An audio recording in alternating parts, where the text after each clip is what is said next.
There are moments that divide a life into before and after, and Eleanor Ashworth had learned to mark hers by the precise instant her heart had shattered on a ballroom floor. She sat now in the fading afternoon light of their modest parlour, a needle moving through worn kid leather with the practiced efficiency of a woman who had learned to mend what once would have been discarded without thought, and she allowed herself to remember what she usually forbade her mind to revisit. The scent of wilting flowers drifted from a small vase on the window-sill, roses past their prime that she had purchased for a few pennies from a street vendor, because she could not bear a home without some living beauty, though their fading sweetness served only to remind her of the hothouse blooms that had perfumed the midsummer ball 3 years ago, when she had still believed herself loved. She had worn white that night, a gown of silk and tulle that had made her feel like a creature from a dream, and Edmund Hartley had looked at her as though she were the only woman in the room, his golden hair gleaming in the candlelight, his blue eyes sparkling with what she had foolishly believed was genuine adoration. They had danced 2 waltzes, and during the second he had whispered that he intended to speak with her father before the week was out, that she should prepare herself for a question that would change her life forever. She had floated through the next hour in a haze of joy, so complete it had felt almost holy. And then the whispers had begun, spreading through the ballroom like poison through water, and she had watched Edmund's face change as the news of her father's financial ruin reached his ears. He had stopped mid-waltz, stepped back from her as though she carried plague, and announced loudly enough for 50 guests to hear that he was afraid there had been a misunderstanding, that he could never attach himself to a family in such reduced circumstances. And surely she had not thought his attentions were serious. The laughter of the onlookers had been a physical thing, a weight pressing against her chest, and the walk across that endless ballroom floor alone, with every eye upon her and pity or malice in equal measure on every face, had been the longest journey of her life. She had vowed that night, standing in her chamber with the ruins of her dreams scattered around her like the petals of a crushed flower, that she would never again be foolish enough to believe in love, that safety would be enough, that respect would be enough, that she would not reach for more and have her hand slapped away. Her fingers rose now, unconsciously, to the hollow of her throat, where her mother's locket had once hung. The locket she had sold 6 months ago to pay the last of her father's most pressing debts, and she felt the familiar ache of its absence like a wound that would not heal. The parlour door opened, and her father entered, his frame stooped with guilt and age, an envelope, trembling slightly in his thin fingers. "My dear girl," Thomas Ashworth said, his voice carrying the weight of 3 years of apology, "I have received an invitation to the Pemberton Spring Ball, sponsored by your cousin Harriet, and I confess I do not know whether to consider it a kindness or a cruelty." Eleanor set down her mending and rose to take the envelope from his hands, her grey-green eyes scanning the elegant script, and though her heart contracted with dread at the thought of returning to the world that had witnessed her humiliation, she summoned a smile for the father who had already suffered so much for his mistakes. "It is an opportunity, Papa," she said, her voice steady despite the fear coiling in her chest. "And we are not in a position to refuse opportunities, however uncomfortable they may prove." She did not add that the thought of entering another ballroom, of facing the whispers and the stares, and the memory of Edmund's cruel dismissal, made her want to retreat to her chamber and never emerge, for her father's guilt was burden enough without adding her own terror to his shoulders,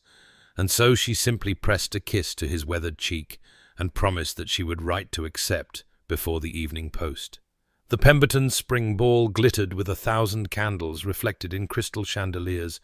and Eleanor Ashworth stood at the entrance to the grand ballroom, with her father's arm trembling beneath her gloved fingers, her modest gown of dove-grey silk a quiet statement of dignity rather than defeat.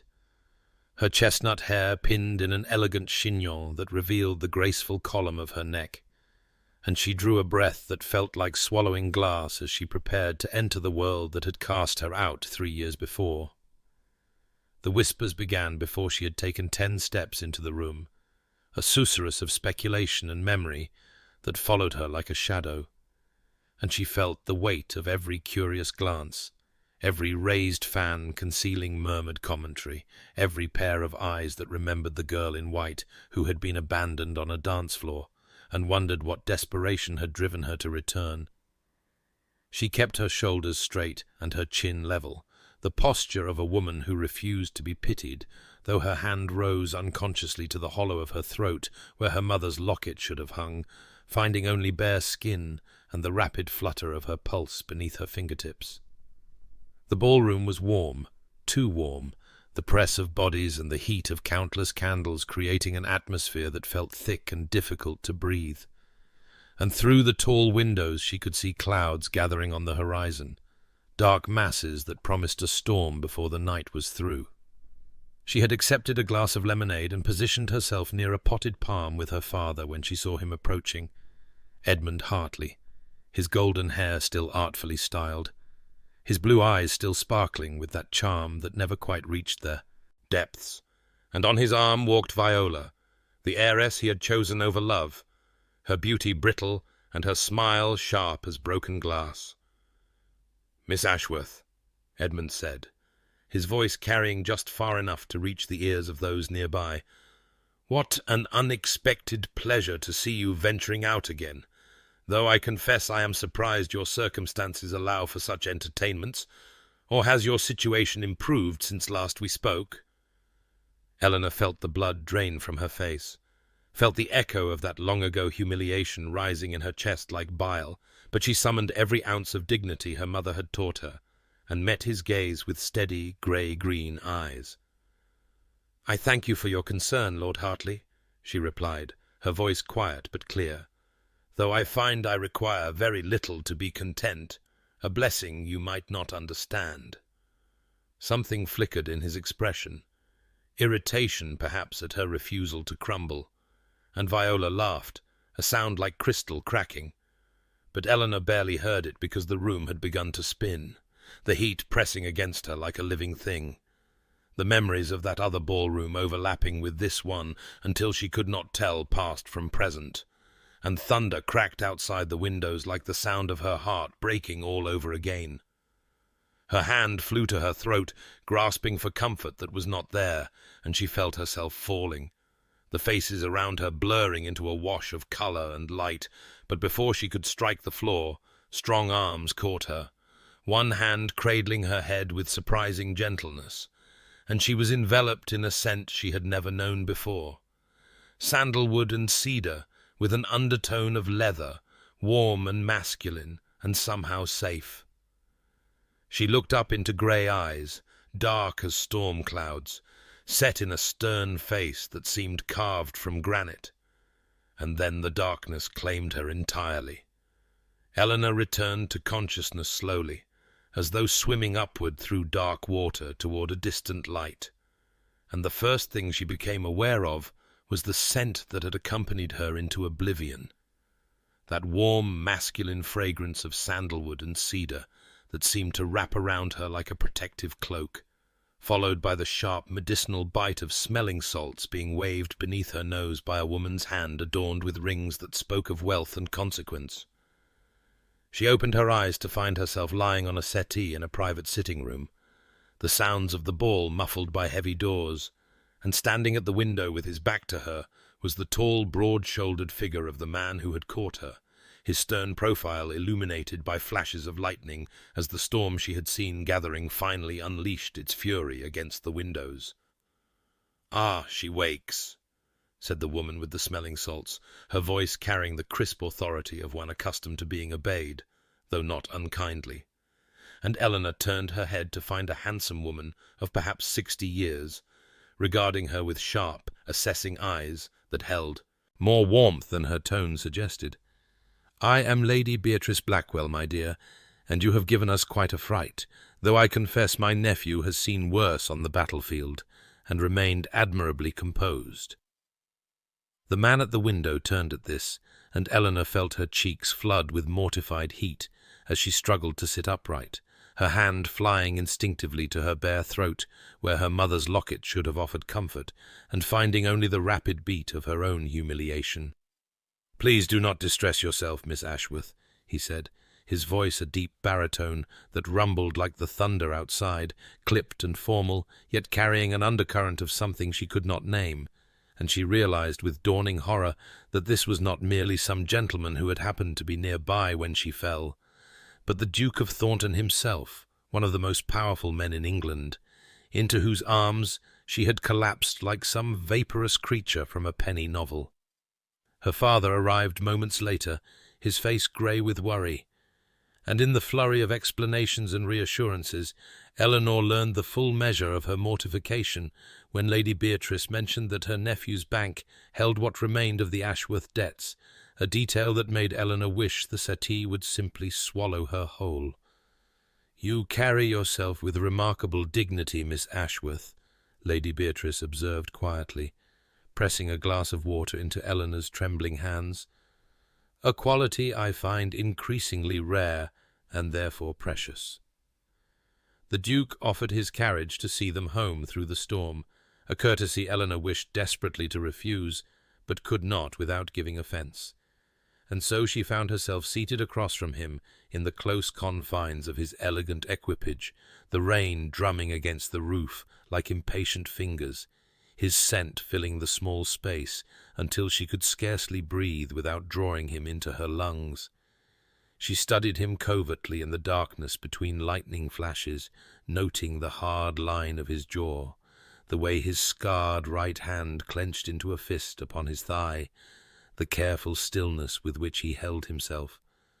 And when the lightning illuminated his grey eyes, she discovered them fixed upon her with an intensity that made her fingers twist nervously in her lap,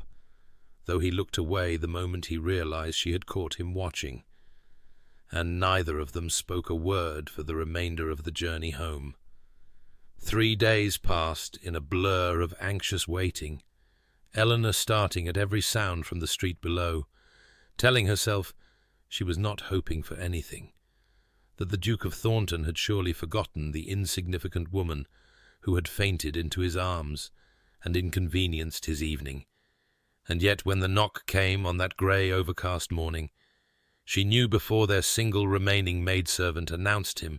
that it was he, knew it in the way her heart seized, and her hand flew to the hollow of her throat, where comfort should have been. He filled their modest parlour with his presence, his height and breadth making the worn furnishings seem smaller and shabbier than they had ever appeared before, and Eleanor stood frozen beside her father's chair as the Duke of Thornton, in a voice as clipped and formal as she remembered, presented a proposal that stripped the breath from her lungs and the ground from beneath her feet. "I require a wife," he said, his grey eyes fixed on some point beyond her shoulder, as though he could not quite bring himself to meet her gaze. "A woman of good breeding and sensible temperament, who can manage a household and conduct herself with dignity in society.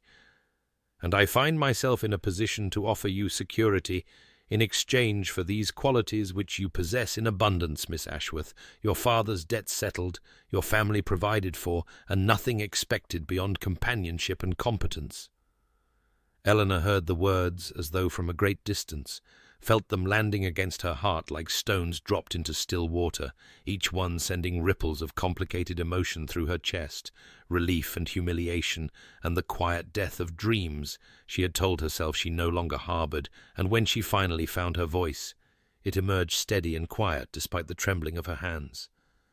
"I confess I am overwhelmed by your generosity, Your Grace, and I must ask for time to consider such a momentous decision," she said,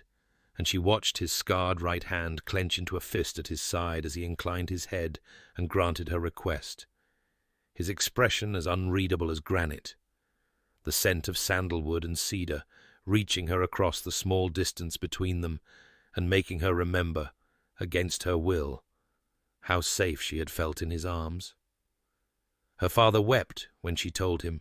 torn between guilt at what his failures had wrought and desperate hope that his daughter might yet be saved from the poverty he had created. And Eleanor sat beside him in the grey light that matched her grey acceptance, and reminded herself of the vow she had made 3 years ago, that she would never again be foolish enough to believe in love, that safety was enough, that respect was enough, and here was a man offering both, without demanding the one thing she could not afford to give. The wedding took place with efficient speed in a small chapel, the ceremony brief and sparsely attended, and when he spoke his vows, his voice dropped low enough that only she could hear the words he added to the traditional promises. "I will never give you cause to regret this choice," he said, his grey eyes finally meeting hers with an intensity that made her breath catch. "You will always have my protection, my respect, and my name. These I can promise. More than this I do not know if I am capable of more." Eleanor's hand rose to her throat as she gave her own vows, reaching for comfort that was not there, and she told herself that what he offered was more than enough, that she was grateful that she would not reach for more and have her hand slapped away, even as something deep within her whispered that she was already beginning to hope. Thornton Hall rose before Eleanor like a stone sentinel against the spring sky, its grey facade softened by the late afternoon sunlight that gilded the countless windows and warmed the ancient walls. And as the carriage rolled to a stop before the grand entrance, she pressed her hand to her throat in that unconscious gesture of seeking comfort, and reminded herself that this magnificent, intimidating place was now her home, though it felt less like a homecoming than an arrival at a beautiful prison whose bars were gilded with duty and arrangement rather than love. The doors opened before she could gather her courage, and a woman of middle years with kind eyes and silver-threaked hair pulled back in a neat arrangement stepped forward, her hands clasped before her in a manner that spoke of decades of service and quiet authority, and when she spoke her voice carried the warmth that the stone facade lacked. "Welcome to Thornton Hall, Your Grace," Mrs. Clara Hutton said, and Eleanor heard in those simple words a note of cautious hope, as though the housekeeper had been waiting for something or someone to breathe life into these halls. "I have served this house for 30 years, and I confess I have prayed every night for 20 of them that someone would remind him," she added softly, her eyes flickering toward the Duke, who had descended from his own carriage and was approaching with his customary stern expression. And Eleanor did not need to ask what she meant, for she had seen the way Henry Blackwell held himself apart from the world, a fortress unto himself. And she understood now that his household staff saw it too and grieved for it.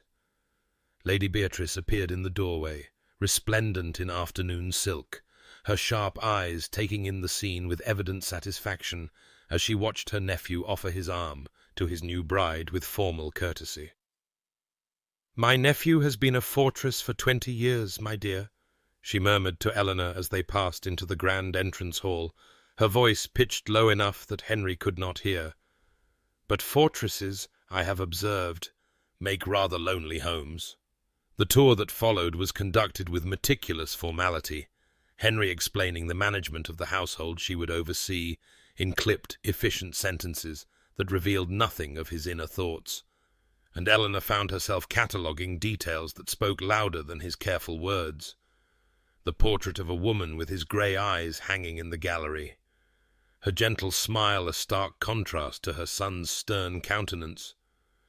the books in his study with spines worn soft from repeated reading, the pianoforte in the music room that sat silent beneath a fine layer of dust, as though no one had touched it since the woman in the portrait had gone. It was in the library that everything shifted, that chamber of leather and paper and afternoon light where dust motes danced in golden beams streaming through tall windows. And Eleanor, reaching for a volume of poetry on a high shelf, caught her foot on the worn edge of an ancient carpet and stumbled, her heart lurching with the certainty of a graceless fall. But strong hands caught her elbow and steadied her, and suddenly he was close, so close that his scent of sandalwood and cedar enveloped her completely, and she felt his warmth through the thin sleeve of her dress, felt her pulse jump beneath his fingers in a betrayal she could not control. Neither of them spoke, the silence stretching between them like a held breath. And when he finally released her, his scarred right hand closed slowly into a fist at his side, as though he were fighting to contain something he dared not name, and Eleanor stood trembling among the books with her hand pressed to her racing heart, telling herself she would not reach for more, she would not hope, even as hope bloomed treacherously in her chest. In the doorway, unnoticed by either of them, Lady Beatrice watched with knowing eyes and leaned close to Mrs. Hutton, who had followed to ensure the new Duchess wanted for nothing. "Mark my words, Clara," she murmured, her lips curving with satisfaction. "That girl will be the unmaking of all his careful walls, and thank God for it." 2 weeks had passed since Eleanor had become the Duchess of Thornton. 2 weeks of learning the rhythms of a great house that seemed to hold its breath around her. And on this warm afternoon she found herself wandering the estate grounds with a basket over her arm, ostensibly gathering wildflowers for the morning room, but truly seeking to understand the world that was now hers. The tenant cottages with their neat gardens and freshly thatched roofs, the fields where workers tipped their caps to her with curious respect,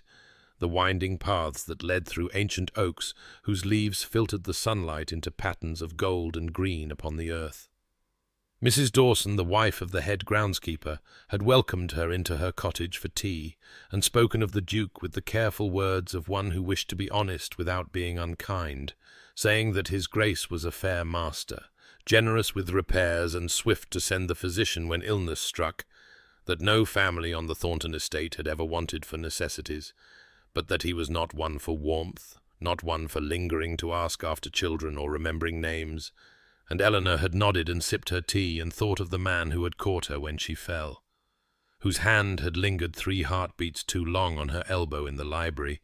and wondered which version of him was true.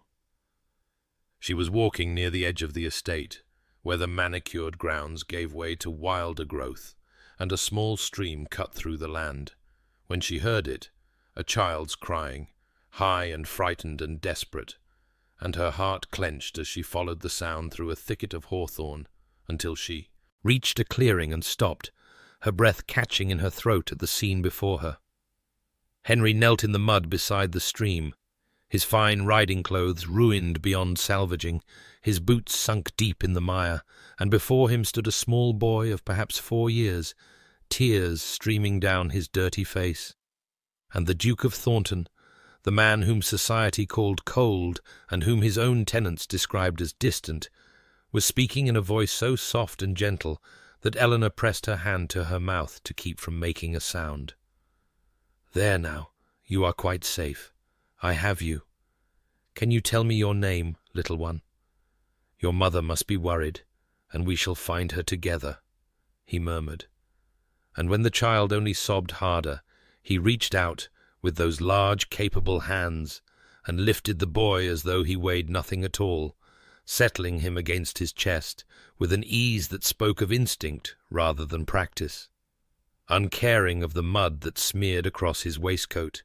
his scarred hand cradling the child's head with a tenderness that made Eleanor's eyes burn with unexpected tears. She followed at a distance as he carried the boy toward the tenant cottages, watched as a woman came running with a cry of relief and terror mingled, watched as Henry transferred the child to his mother's arms with quiet reassurance, his voice clipped and formal now as he dismissed her tearful thanks with something approaching discomfort, saying only that the boy was unharmed and that she should see to him, and then he turned to walk away, and Eleanor saw his face in the afternoon light, saw the expression he wore when he thought no one was watching, something unguarded and almost tender, something that looked very much like longing, before it shuttered back behind the familiar mask of stern reserve, and she understood in that moment, with a clarity that shook her to her core, that he was not cold at all, that he had simply learned to be careful, that there was a vast difference between a man who could not feel and a man who had been taught that feeling was dangerous. And as she stood, hidden among the leaves, with her hand pressed to her racing heart, she felt the first true crack form in the defences she had built around herself, the first treacherous whisper that perhaps she had not been wrong to hope after all. The evening of their first formal dinner arrived, with all the weight of expectation pressing upon Eleanor's shoulders like a physical thing, and as she descended the grand staircase in a gown of deep forest green that Mrs. Hutton had insisted brought out the silver in her grey-green eyes, she found her fingers rising to touch the hollow of her throat in that familiar gesture of seeking comfort, though tonight the bare skin there seemed less a reminder of loss than simply a habit she had not yet learned to break. Lady Beatrice intercepted her at the bottom of the stairs, resplendent in burgundy silk, her sharp eyes softening as she took in Eleanor's carefully composed expression and the slight tremor in her gloved hands. "You will be magnificent, my dear," she murmured, squeezing Eleanor's fingers with surprising warmth. "And if Lord Cromwell becomes too insufferable, which he invariably does, simply imagine him as the pompous partridge he so closely resembles, and you will find the evening passes much more pleasantly." Eleanor's startled laugh escaped before she could contain it, and she was still smiling when she entered the drawing-room to find Henry already present, his tall figure commanding in evening black, his grey eyes finding hers immediately with an expression she could not quite decipher, something watchful and intent that made her pulse quicken despite her determination to remain composed. The Cromwells arrived in a flurry of self-importance. Lord Cromwell, a florid man with an impressive waistcoat straining across his considerable middle, and a voice that seemed incapable of modulation below a boom, his wife a faded woman who simpered and agreed with everything her husband said, as though her only purpose was to serve as his echo. Dinner was announced, and Eleanor took her place at the foot of the table with Henry at its head, the candlelight casting warm shadows across the silver and crystal, the scent of roasted pheasant and fresh bread mingling with the delicate fragrance of the hothouse flowers Mrs. Hutton had arranged with such care. And for the first hour she fulfilled her duties admirably, guiding conversation, ensuring glasses were filled, deflecting Lord Cromwell's more outrageous pronouncements with diplomatic murmurs that neither agreed nor offended. It was during the third course that Lord Cromwell launched into an extended account of his hunting prowess, describing in exhaustive detail a stag he had pursued across 3 counties, and as the tale grew increasingly improbable, featuring feats of horsemanship that would have challenged a circus performer, and marksmanship that bordered on the mythological, Eleanor caught Henry's eye across the length of the table, and saw there a flicker of something that looked remarkably like shared suffering. And before she could stop herself, she leaned slightly toward him and murmured, just loud enough for him alone to hear, "I confess, I am uncertain whether Lord Cromwell is describing a hunt or auditioning for a position among the Greek heroes, though I suspect even Odysseus would find his journey home less eventful." The sound that escaped Henry was extraordinary, a laugh that seemed to surprise him as much as anyone, rich and warm and utterly unguarded, transforming his stern features into something almost boyish, as his grey eyes crinkled at the corners and his whole face opened with genuine mirth, and the entire table fell silent as every head turned toward the Duke of Thornton, who had not laughed, truly laughed, in anyone's memory. Lady Beatrice's face bloomed with satisfaction. Lord Cromwell looked bewildered, and Eleanor simply stared, her heart doing something complicated in her chest as she witnessed the man behind the fortress walls, the man who knelt in mud for frightened children and planted camellias for a wife he barely knew, and Henry met her gaze with his smile still lingering. his grey eyes warm as storm clouds breaking into light, and said softly, "Forgive me. I had forgotten I knew how to do that." And for the rest of the evening something had shifted between them, some invisible barrier grown thinner, and when their eyes met across the candlelit table, Eleanor no longer saw a stern stranger, but the beginning of something she dared not name. 5 weeks had passed since Eleanor had spoken her vows in that quiet ceremony. 5 weeks of learning and adjusting and slowly, imperceptibly, becoming something she had not expected to become. And on this beautiful spring morning she sat across from her husband at the breakfast table in the morning room, where sunlight streamed through tall windows and painted golden rectangles upon the polished floor, a cup of tea cooling in her hands as she listened to him describe a dispute between 2 tenant farmers over a boundary stone that had apparently stood in the same location for 3 generations without incident, until one farmer's prize sow had taken to rooting beneath it. "And now," Henry continued, the corner of his mouth twitching in what she had learned to recognize as suppressed amusement, "both men insist the stone has been moved by the other, though neither can explain how a boulder of such considerable size might have been relocated without anyone noticing, and I am expected to render judgment as though I possess some mystical ability to divine the original intentions of their great-grandfathers." Eleanor laughed, the sound coming easily now, in a way it would not have done even 2 weeks ago, and she found herself suggesting that perhaps the sow herself should be called as a witness, given that she seemed to be the only party with intimate knowledge of the stone's foundations,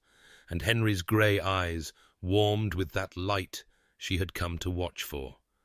that softening that transformed his stern features into something that made her breath catch in ways she tried very hard not to examine too closely. These morning meals had become a ritual neither of them acknowledged aloud, this quiet hour before the day's duties claimed them, where conversation wandered from estate matters to books they were reading, to memories that surfaced unbidden, and Eleanor had shared more of herself in these sunlit mornings than she had intended, speaking of her mother's garden and her father's library, and the way spring had always felt like a promise when she was young, and Henry listened with that intense attention of his, rarely interrupting, occasionally asking a question that proved he remembered every word she had ever spoken. After breakfast, she found herself drawn to explore the conservatory, that glass-walled paradise she had glimpsed but never properly visited, and as she pushed open the heavy door, the warmth enveloped her like an embrace, humid and fragrant and alive with growing things, and she wandered through banks of orchids and trailing ferns and flowers she could not name, marveling at the abundance until she turned a corner and stopped, her hand flying to her heart as though to contain something that threatened to overflow. White camellias, dozens of them, perhaps hundreds,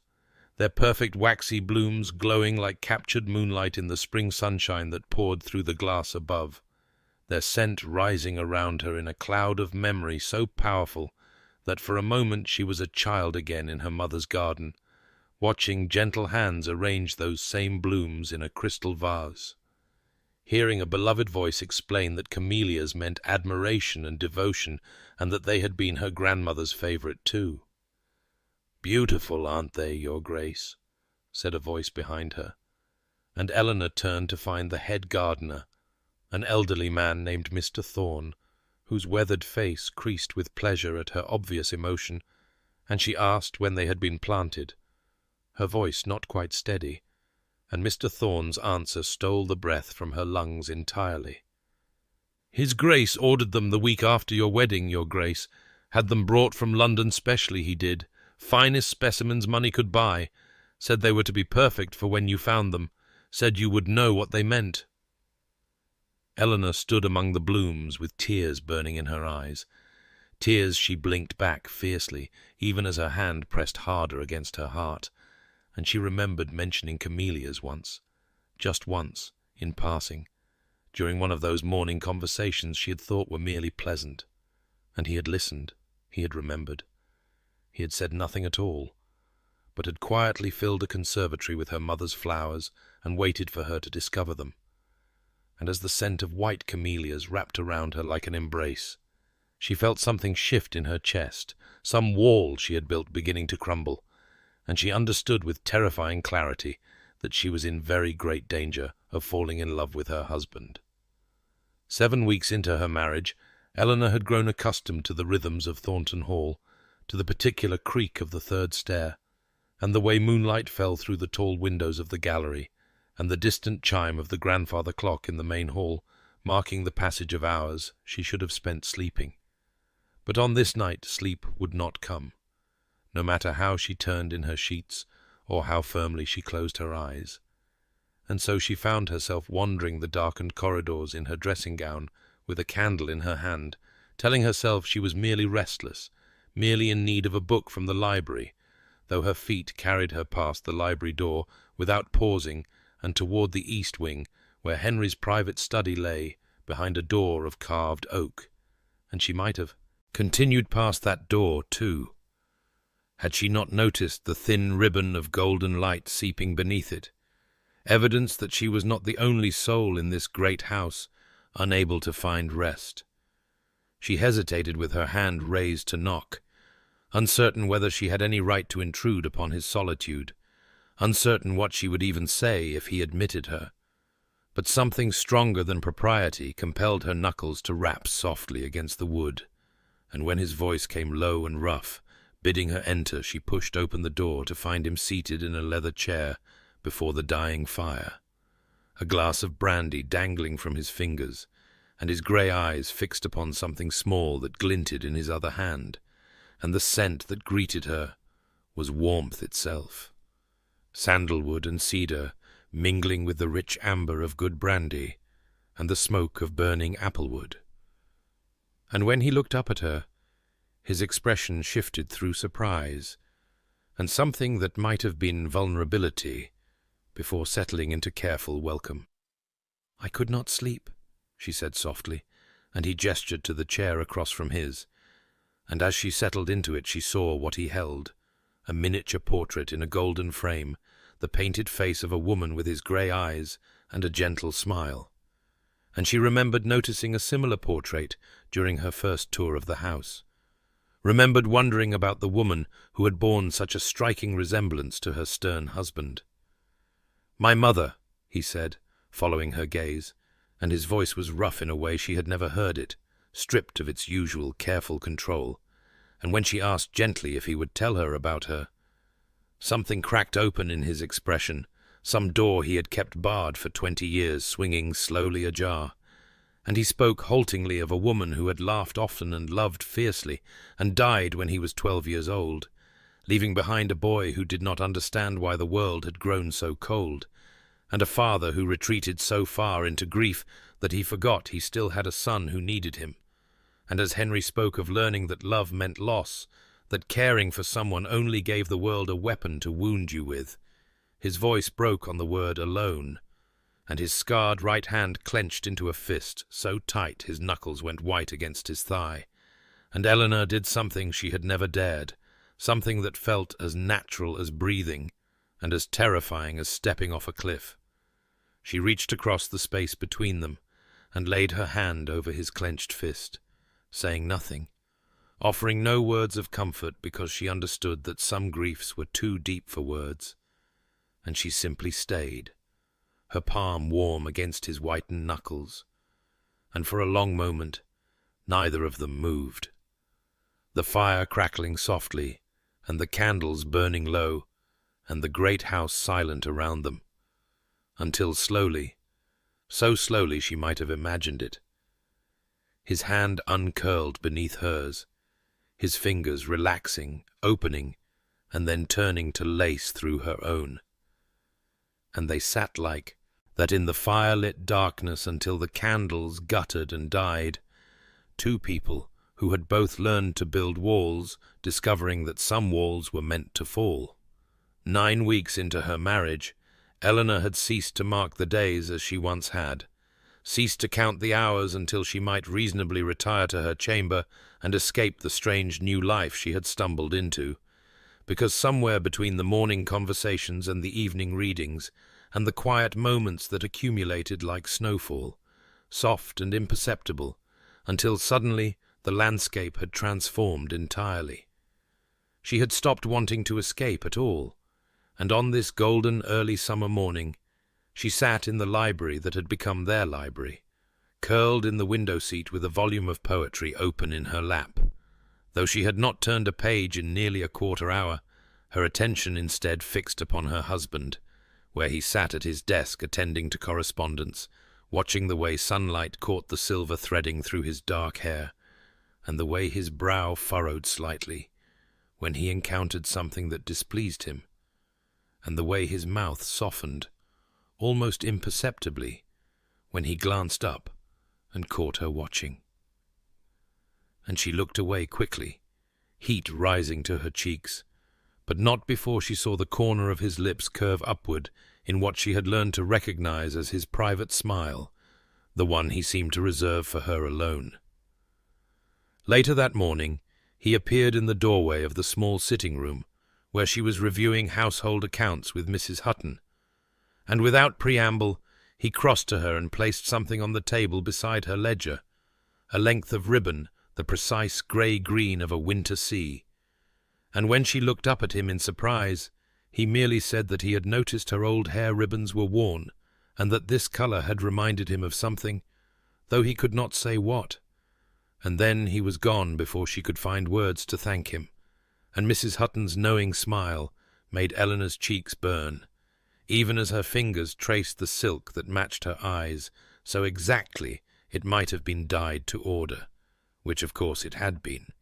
because he noticed everything and said nothing, and showed his care in ways that bypassed words entirely. And she thought of the camellias blooming in the conservatory, and the book of sonnets that had appeared on her nightstand last week, and the way he always seemed to know when she needed tea or silence or distraction, and her heart performed that peculiar stutter it had developed lately whenever she allowed herself to think too carefully about what all of it might mean. That afternoon they rode together to the village, a duty he had begun including her in these past weeks, and as they walked through the narrow streets with his hand warm and steady at the small of her back, guiding her around puddles and uneven cobblestones, with an attentiveness that seemed as natural to him as breathing, she observed how the villagers responded to them, the genuine warmth in their greetings, the way old Mrs. Caldwell pressed her hand and declared that the Duke had chosen well, the way the blacksmith's wife curtsied with real pleasure and mentioned that his Grace had sent the physician when her youngest had taken ill last month and refused any payment, and Eleanor saw her husband through their eyes, not the cold, stern Duke that society whispered about, but a man who cared deeply and showed it through deed rather than word. And when a small girl with tangled curls broke free from her mother and pressed a fistful of wildflowers into Eleanor's hands, purple clover and white yarrow and yellow buttercups, crushed and wilting, but offered with such earnest joy that Eleanor's throat tightened. She looked up to find Henry watching her with an expression that stole the breath from her lungs, something raw and wondering in those grey eyes that warmed like storm clouds breaking.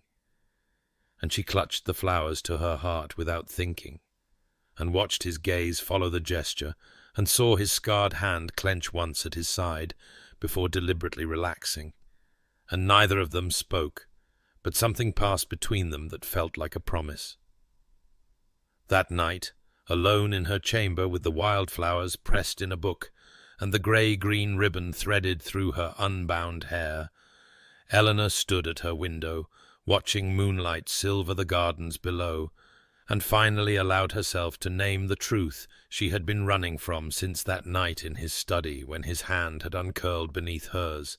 since the morning she had found a conservatory full of her mother's flowers, since perhaps the very first moment she had opened her eyes to find him watching over her with those fierce grey eyes, and known somehow that she was safe. And the truth was this: she was falling in love with her husband, had perhaps already fallen, was perhaps so deep in love that she could no longer see the surface, and she remembered the vow she had made to herself 3 years ago on a ballroom floor, the promise that she would never again be foolish enough to believe in love, that safety was enough, that respect was enough, that she would not reach for more and have her hand slapped away, and she pressed her palm to the hollow of her throat where her mother's locket had once hung, and understood with terrifying clarity that she had already broken that promise, had shattered it as thoroughly as Edmund Hartley had once shattered her heart. Except this time she had done it to herself. This time she had no one to blame but her own foolish, hopeful heart that had looked at a stern-faced duke with gentle hands and seen something worth believing in. And as she stood there trembling in the moonlight, she did not know whether to weep or laugh, did not know whether this love growing wild and unstoppable in her chest was the greatest gift she had ever received, or simply a new and more exquisite way to be destroyed. 10 weeks into her marriage, Eleanor stood before the gilt-framed mirror in her chamber at Thornton Hall, while Mrs. Hutton fastened the last of the tiny pearl buttons that traced the length of her spine, and the woman reflected back at her was almost unrecognizable from the pale, desperate creature who had fainted into a stranger's arms at the Pemberton Spring Ball. For this woman wore a gown of midnight blue silk that shimmered like starlight when she moved, and a silver bracelet set with a grey pearl that caught the candlelight with every gesture, and an expression that hovered somewhere between terror and determination. And when Henry appeared in the doorway in his evening clothes, tall and broad-shouldered, and so impossibly handsome that her breath caught in her throat, his grey eyes travelled over her with an intensity that made her skin warm beneath the silk, and for a moment neither of them spoke until he crossed to her, and lifted her gloved hand to his lips, and murmured against her knuckles that she was magnificent, and she wanted to believe him, wanted desperately to carry that certainty with her into the glittering battlefield that awaited them. But as their carriage rolled through the summer twilight toward the Kensington estate, where the summer ball blazed with 1,000 candles, she felt the old familiar dread coiling in her stomach like a living thing, because this was not just any society event, but her first return to the world that had witnessed her complete humiliation,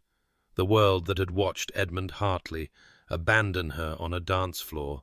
and whispered behind their fans as she walked alone through a sea of pitying stares. And when she confessed as much to Henry in the darkness of the carriage, her voice barely above a whisper,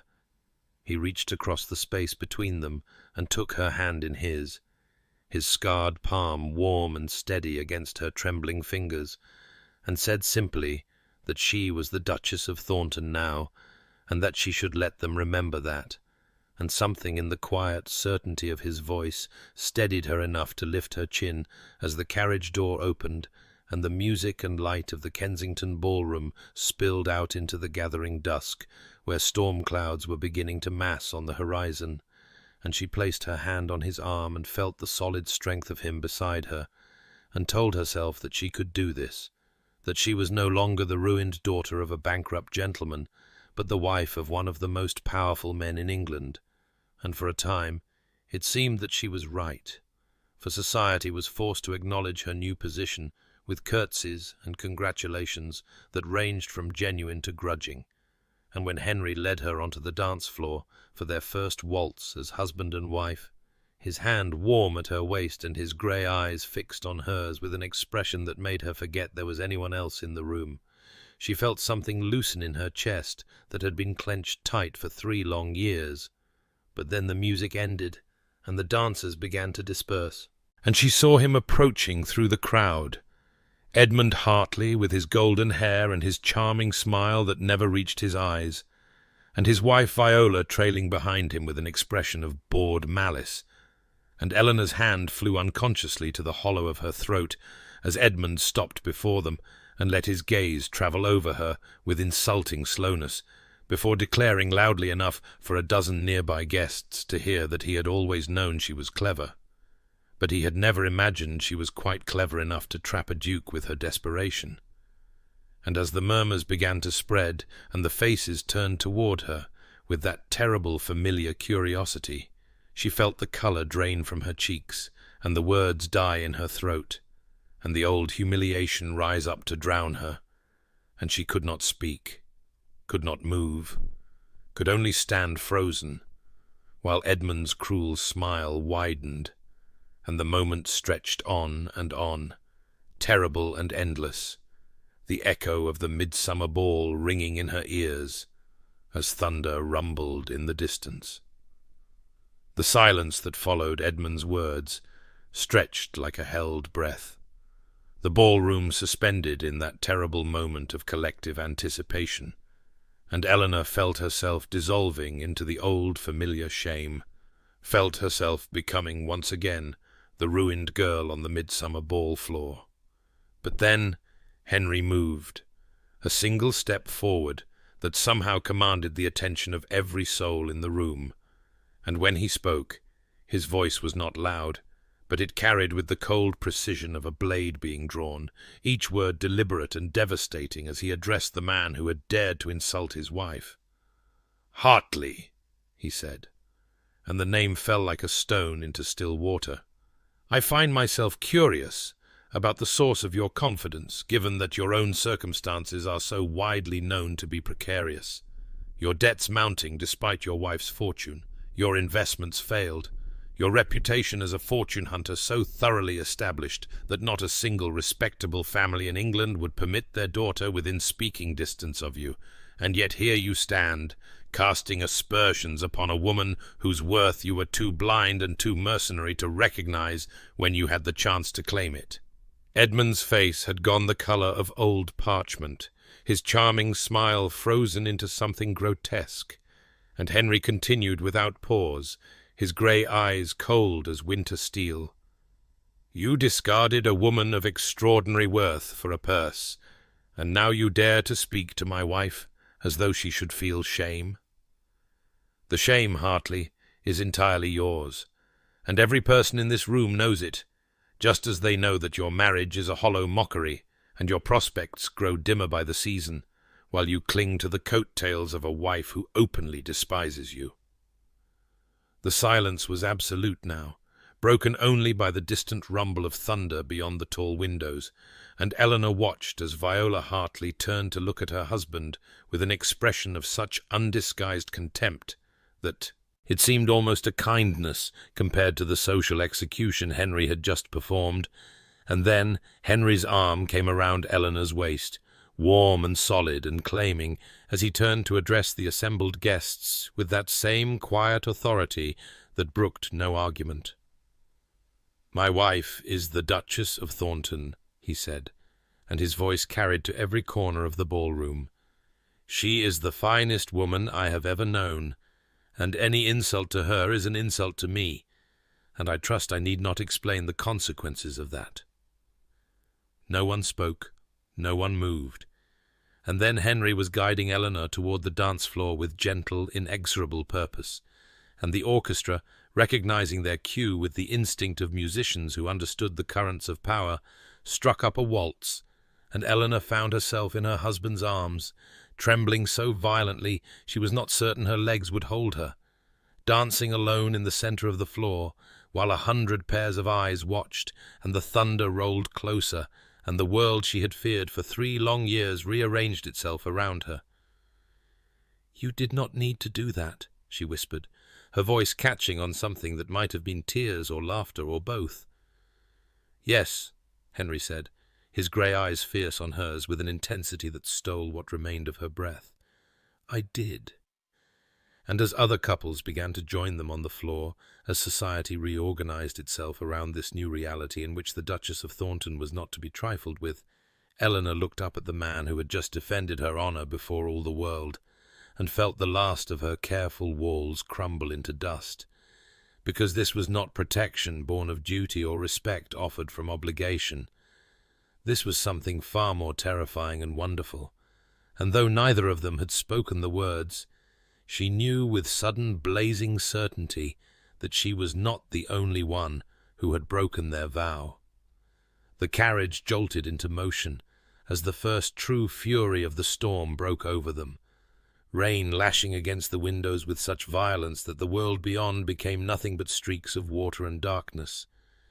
And inside this small enclosed space that smelled of sandalwood and cedar and the lingering dampness of the summer night, Eleanor found herself unable to maintain the composure she had clung to so desperately on the dance floor, her whole body beginning to tremble with the force of everything she had suppressed, while 100 pairs of eyes watched her waltz in the arms of a man who had just dismantled her tormentor before all of society. And when she tried to speak, her voice broke on the first word, a sound somewhere between gratitude and grief that seemed to startle them both in the intimate darkness.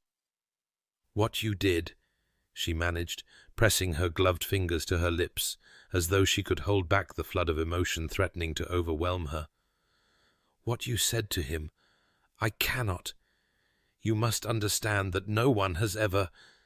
But she could not finish, could not find words adequate to express what it had meant to watch someone stand between her and her shame, to hear her worth proclaimed in a voice that permitted no argument. And she saw his scarred hand clench against his thigh in that gesture she had come to know so well, the gesture that meant he was fighting something he did not know how to express. And when he spoke, his voice was gruff with discomfort. "It was nothing more than the truth," he said, turning his face toward the rain-streaked window, as though the storm outside was easier to face than whatever he saw in her eyes. Any man would have done the same. But Eleanor shook her head, emboldened by the darkness and the intimacy and the wild, reckless hope that was beating against her ribs like a caged bird. And she asked the question that had been burning in her chest since the moment he had stepped forward in that ballroom, asked him why he had truly done it. Not the reason he would give society, but the reason that lived beneath his careful walls. And the silence that followed, stretched so long she thought he would not answer at all, until he drew a breath that seemed to cost him something and said, "Because you are worth defending. Because no one should speak to you that way. Because—" And then he stopped, his jaw tightening, his hand clenching so hard she could see the white of his knuckles even in the dim carriage light. And he could not finish, could not say whatever word hovered on the edge of his tongue. But Eleanor saw the truth in his grey eyes when he finally turned to look at her, saw something fierce and frightened and achingly tender that matched the impossible feeling swelling in her own chest. And neither of them spoke again, until the carriage rolled to a stop before Thornton Hall, and they hurried through the rain into the entrance hall,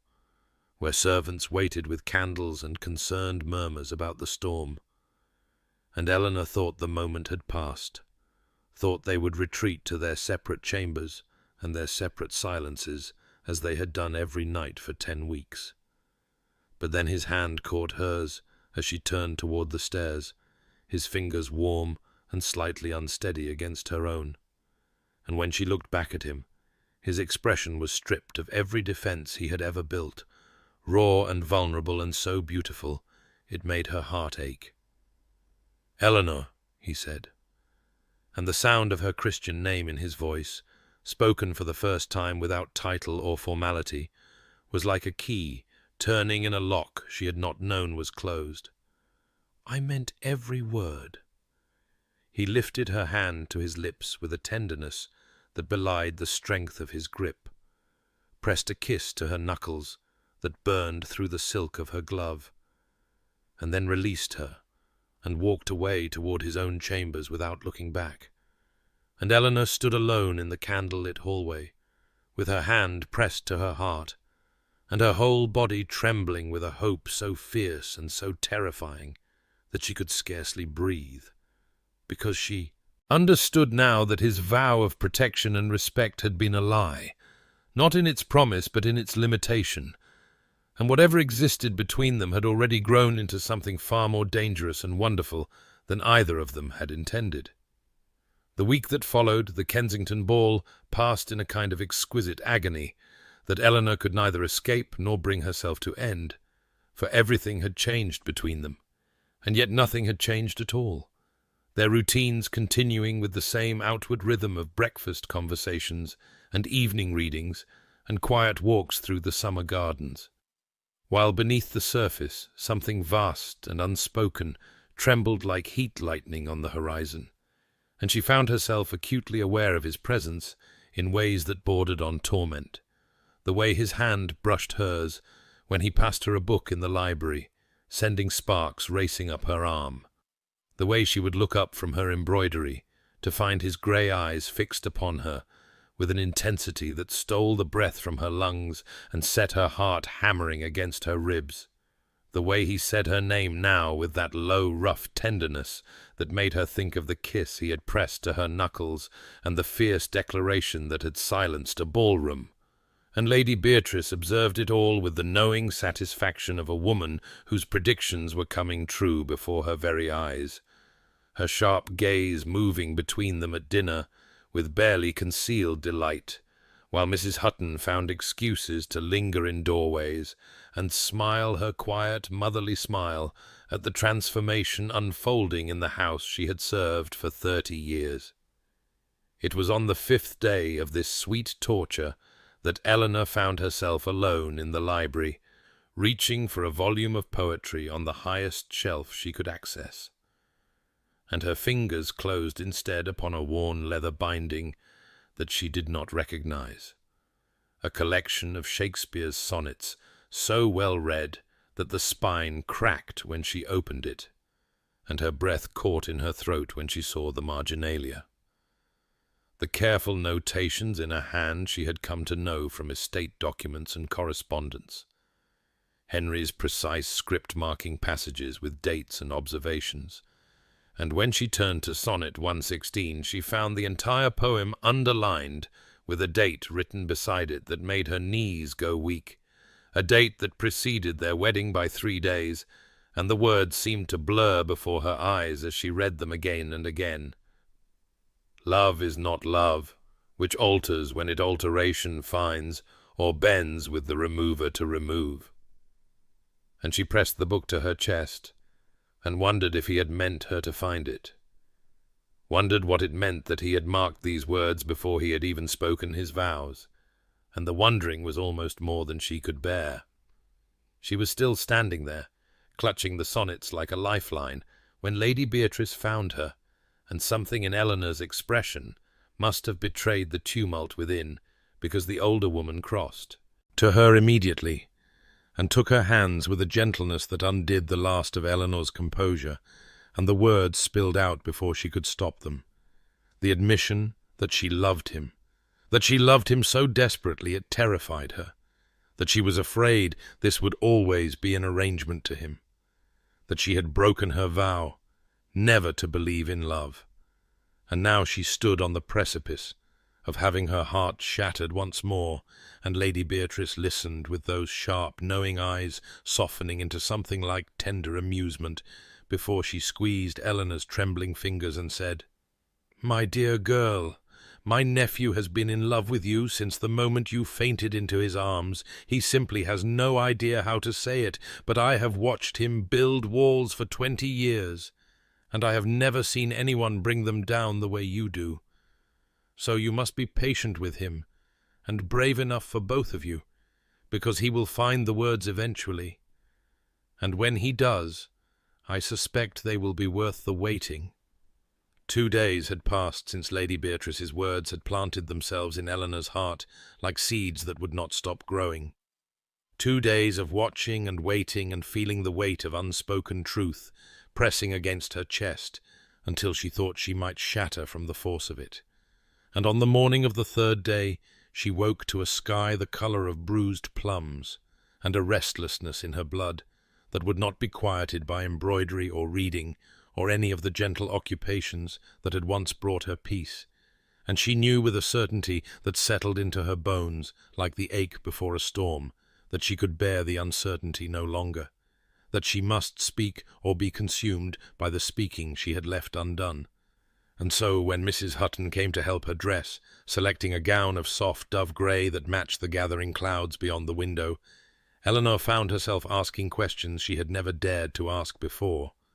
Questions about the boy Henry had been, before grief had taught him to build his fortress walls, and the housekeeper's weathered hands stilled on the buttons at Eleanor's back as her eyes grew distant with memory. "He was the sweetest child," Mrs. Hutton said softly, her voice carrying the weight of 30 years of watching and hoping.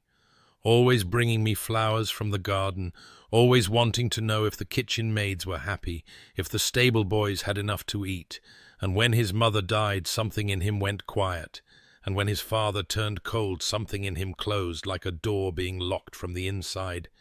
And I have prayed every night for 20 years that someone would come along brave enough to reach him, someone who would not give up when he pushed them away. She met Eleanor's eyes in the mirror with an intensity that made Eleanor's breath catch. He needs someone who will not give up, Your Grace, and I believe you are that someone, if you will only trust yourself enough to try.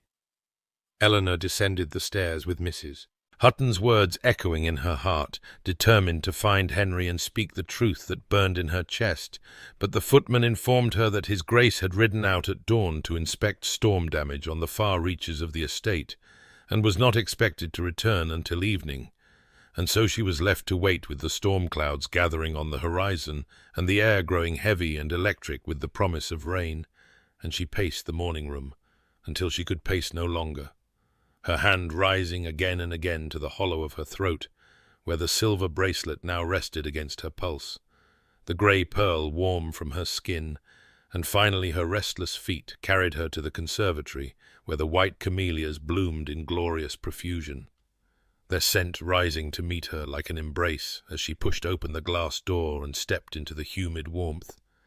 And she stood among the flowers he had planted for her, the flowers that meant he had been listening when she thought no one heard. And she touched the velvet petals with trembling fingers, and knew with absolute certainty that this was where she would tell him, here among the blooms that proved he had loved her, before either of them had known the word for what grew between them. And she would wait for him here, wait for as long as it took, because some truths were worth any amount of waiting, and some loves were worth any amount of risk. The storm broke with a fury that seemed to mirror the tempest in Eleanor's heart. Rain hammering against the glass roof of the conservatory, in sheets so thick that the world beyond became nothing but silver and shadow, and she stood among the white camellias, with her hands pressed to her chest, and her pulse racing as lightning split the darkening sky and illuminated the blooms around her in brilliant flashes that made them glow like pale ghosts. And she had been waiting for what felt like hours, though it could not have been more than one, the scent of the flowers rising around her in waves that mingled with the electric charge of the storm, until she could hardly breathe for the weight of anticipation pressing against her ribs. And then she heard it, the sound of the conservatory door being thrown open, and she turned to find him, standing there in the doorway with rain streaming from his dark hair, and his riding clothes soaked through and clinging to the broad shoulders she had memorized in stolen glances across breakfast tables and candle-lit dinners. And his grey eyes found hers across the humid space with an intensity that made her knees threaten to buckle. And he said her name, just her name, Eleanor, in that low, rough voice that had haunted her dreams. And then he was moving toward her through the camellias, heedless of the water he dripped across the flagstones, saying, "I had to find you. I rode back through the storm, because I could not bear another hour of not telling you." And she could not speak, could only watch him approach with her heart in her, throat and tears already burning behind her eyes. And when he stopped before her,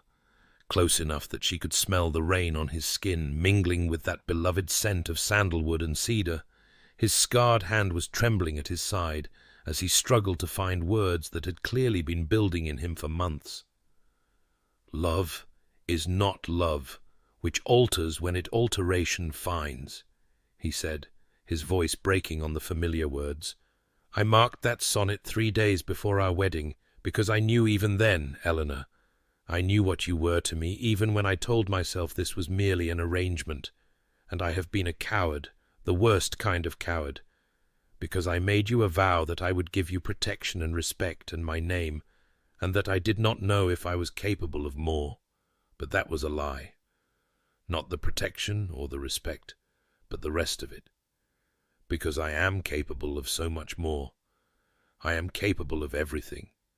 I love you, Eleanor. I have loved you since you stood in my arms at that wretched ball, and looked at me with those grey-green eyes like a winter sea. And I have been too afraid to tell you, because loving someone gives the world a weapon against you,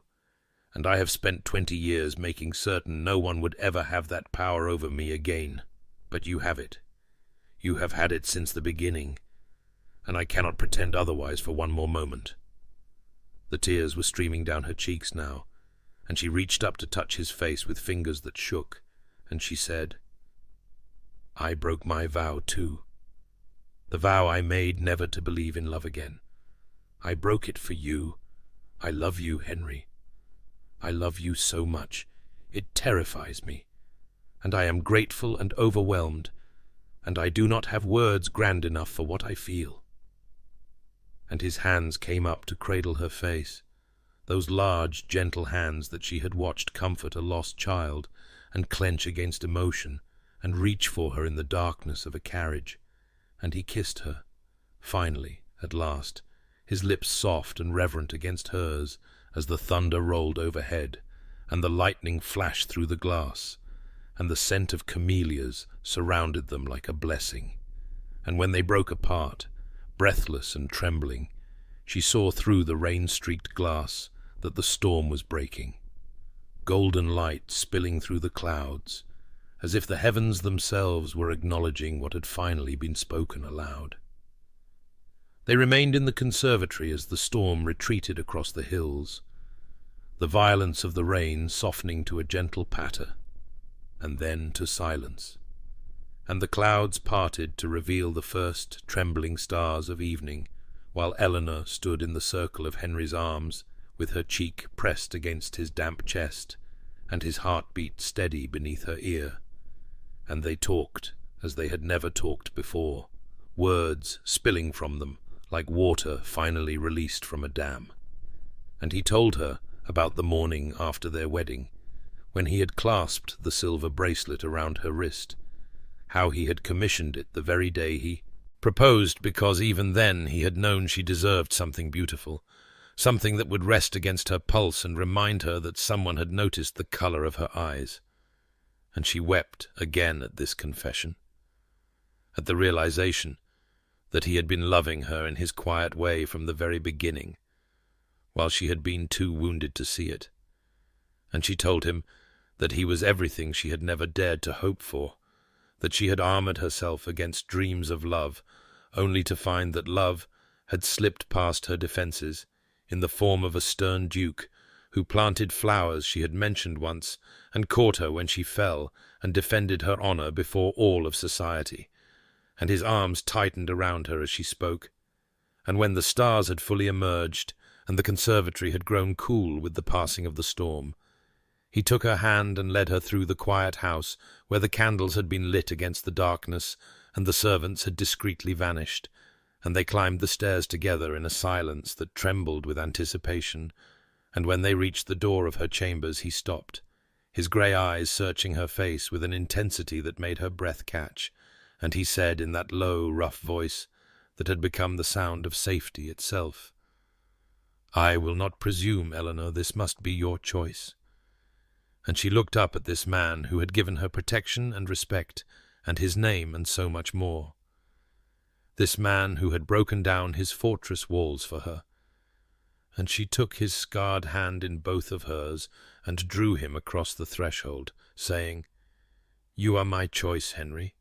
You have been my choice since you caught me when I fell." And the door closed behind them, and the stars wheeled slowly past the window as they came together at last,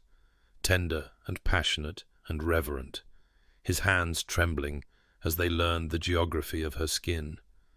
her fingers tracing the scar across his palm that had once clenched against feeling,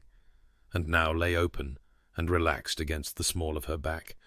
And when it was over, and they lay tangled together in the silver starlight with his scent of sandalwood and cedar surrounding her like a benediction,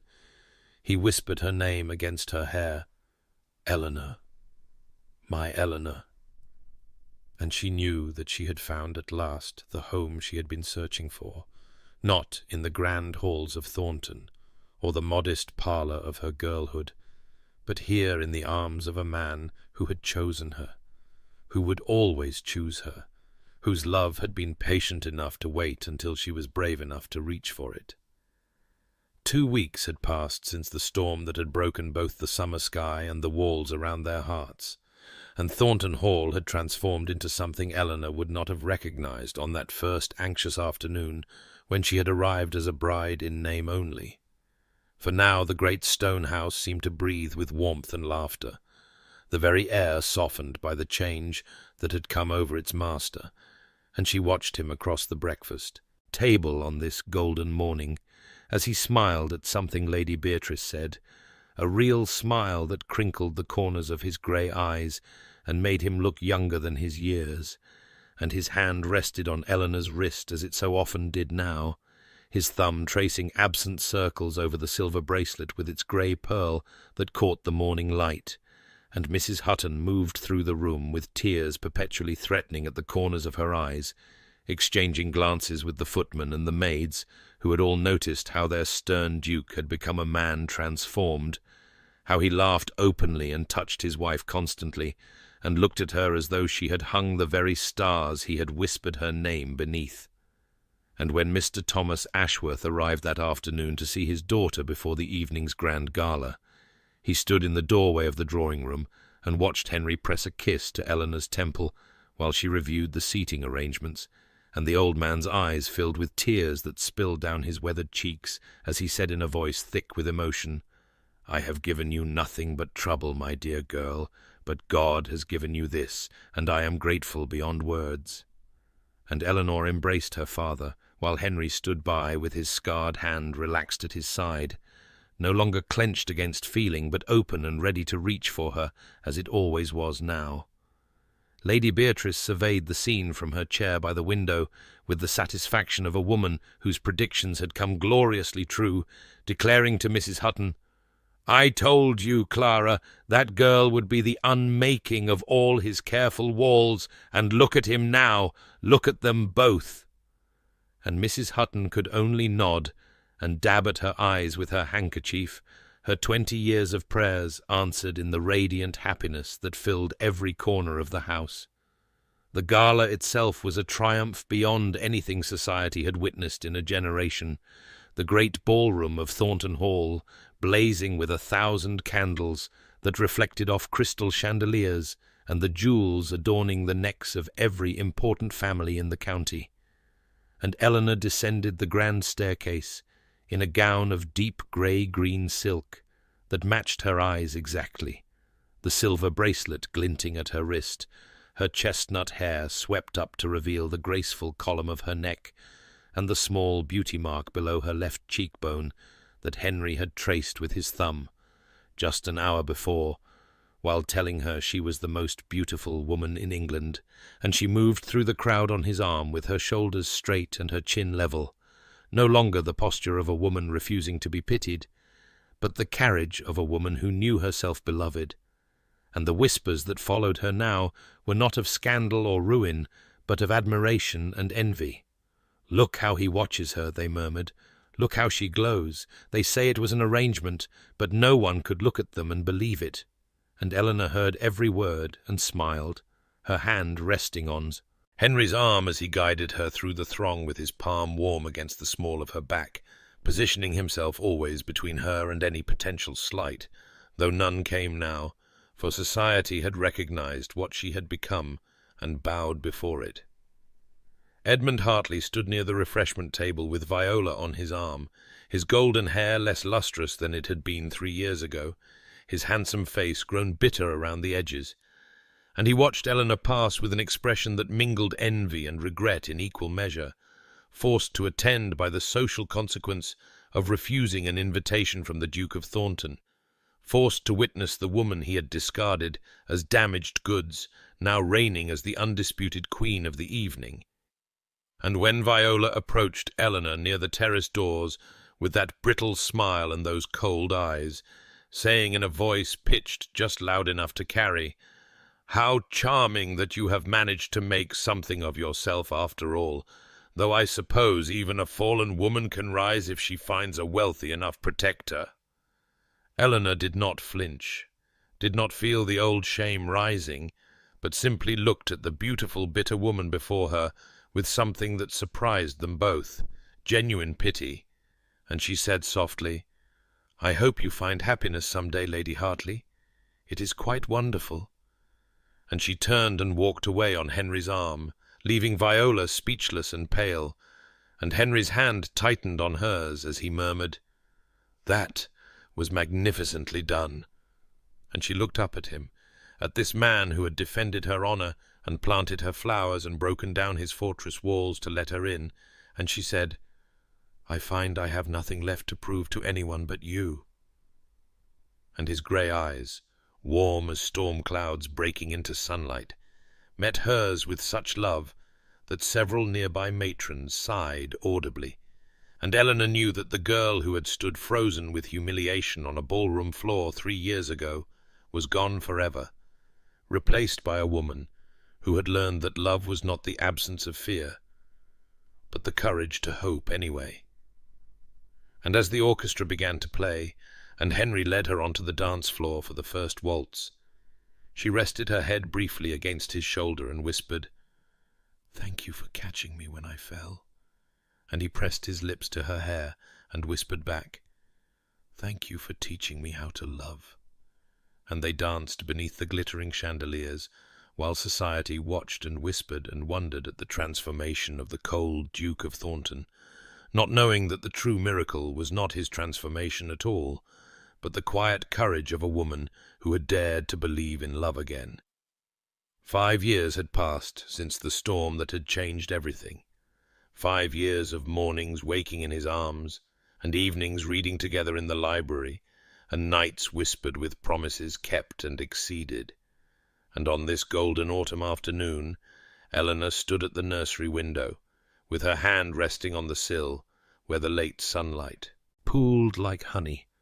watching the scene unfolding in the garden below, with a heart so full she thought it might overflow, for there on the grass, still green, despite the turning season, was Henry, the Duke of Thornton, on his knees in the dirt, with his fine coat abandoned on a nearby bench, and his shirt-sleeves rolled to his elbows, and their son William, 4 years old, with his father's grey eyes and serious brow, was attempting to teach him the proper way to examine a beetle, while their daughter Rose, barely 2, with her mother's chestnut curls escaping from her ribbons, sat on his back as though he were a horse, and shrieked with delighted laughter every time he pretended to buck. And the sound of that laughter, both the children's bright peals and Henry's deep rumble beneath them, rose through the autumn air like music, and Eleanor pressed her fingers to her lips to contain the emotion that threatened to spill from her eyes, remembering the stern, cold man who had caught her when she fainted at a ball, the man who had clenched his scarred hand against feeling, the man who had believed himself incapable of more than protection and respect. And here he was now crawling through the grass with a beetle in his palm and a daughter on his back, and joy written across every line of his face. Behind her the nursery door opened and Lady Beatrice entered, older now, her hair gone fully silver, but her eyes as sharp as ever, and she came to stand beside Eleanor at the window and watched the scene below with satisfaction evident in every feature, saying, "I told Clara Hutton the day you arrived that you would be the unmaking of all his walls, and look at him now, look at what you have made of him." And Eleanor shook her head gently. "I only loved him. He did the rest himself." But Lady Beatrice snorted in that inelegant way she had. "Nonsense, child. You taught him that love was safe, and that is no small thing." In the library Mr. Thomas Ashworth sat in a chair by the fire with young William on his knee, for the children had been brought in from the garden as the air grew cool,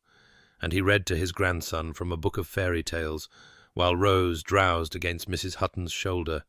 and the housekeeper's eyes were bright with the tears that came so easily to her now, her 20 years of prayers answered beyond anything she had dared to imagine. And when Henry entered the room with grass stains on his trousers, and his hair dishevelled and his face alight with the simple joy of fatherhood, she whispered to no one in particular, He was a sweet lad before the world taught him to be hard, and now he is sweet again. That evening, as the sun painted the sky in shades of amber and rose, Eleanor and Henry walked through the gardens hand in hand, their children asleep in the nursery and the house glowing warm behind them. And when they reached the conservatory where the white camellias still bloomed in profusion, filling the air with their delicate scent, he stopped and turned to her and took both her hands in his scarred palm open and warm against her fingers, and he said in that low voice that had become the sound of home, "I made you a vow once, Eleanor, that I would give you protection and respect and my name, and that I did not know if I was capable of more." And she watched his grey eyes, soft now in the fading light, as he lifted her hand to his lips and pressed a kiss to her palm. "I was wrong. I was capable of so much more. I was capable of everything. You taught me that." And she stepped into his arms and laid her head against his chest, where his heart beat steady and sure. And she said, "You taught me to believe in love again, and that is everything." And they stood among the camellias as the first stars appeared, two people who had found in each other not just safety or respect or even passion, but the complete and perfect fulfillment of every hope they had been too wounded to dream. Late that night, when the children were long asleep and the house had settled into its quiet evening rhythms, Eleanor found herself drawn to the library by the soft glow of lamplight spilling beneath the door, and when she entered she discovered Henry in his favourite chair by the fire, with the worn volume of Shakespeare's sonnets open in his hands, the same volume she had found years ago with passages marked in his careful script. And he looked up at her approach with that smile that still made her heart stutter after 5 years of marriage and 2 children and countless mornings waking in his arms.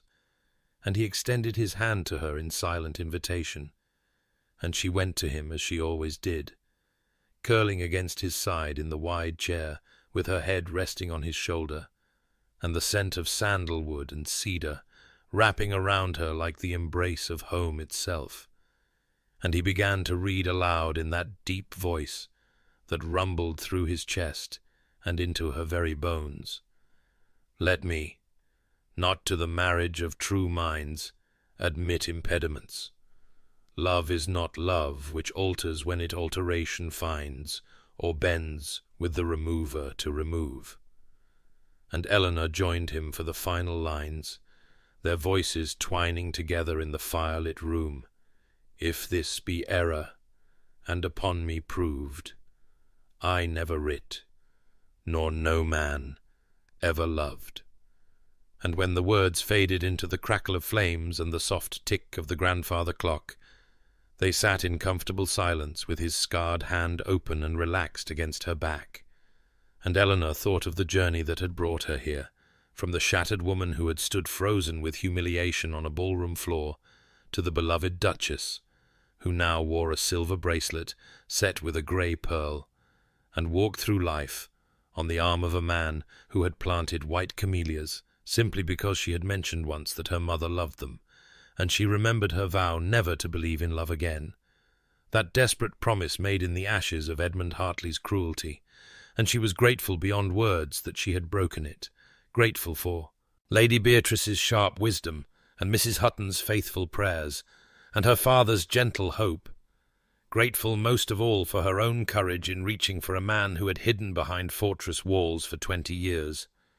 And she understood now what she could not have known then, that love was not the absence of fear, but the choice to hope anyway, not the guarantee of safety, but the willingness to be vulnerable, not the certainty of happy endings, but the courage to begin. And as Henry pressed a kiss to her hair, and whispered her name like a prayer as he always did, Eleanor sent a silent thought outward to anyone who might be listening to her story, anyone who had ever stood shattered on their own ballroom floor, anyone who had vowed never to believe again. And she wished them the courage to break that vow, the wisdom to recognize love when it caught them in steady arms, the patience to let trust build slowly through small gestures and quiet moments, because the greatest loves, she had learned, were not the ones that blazed brightest at first sight, but the ones that grew from respect into trust, into passion, into the complete and perfect fulfillment of every hope. And if her story had given anyone the courage to believe that such love was possible, then every moment of heartbreak had been worth the journey to this library, this fire, this man, this life. And Eleanor closed her eyes against Henry's shoulder and smiled, content in the knowledge that some stories do not merely end happily, but continue happily, day after day, year after year, love after love, forever.